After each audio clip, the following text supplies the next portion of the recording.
ein Biest! Sorry, ja. Bist du deppert, ist das ein Biest jetzt? If you have a shaft seal seat with a groove, you have to use the rubber one.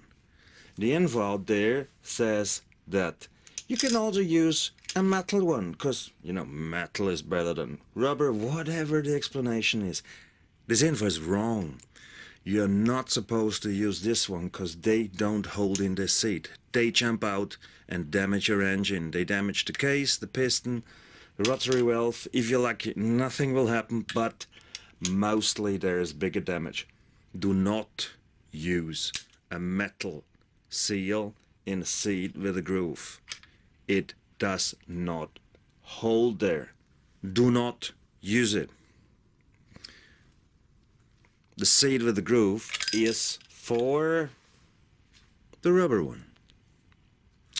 The metal one will not hold. It will jump out and heavily damage your engine.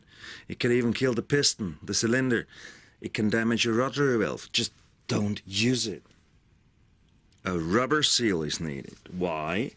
Because into this groove the rubber will be squeezed in and it will hold the seal in place. Seat with groove, rubber. Seat without groove, metal.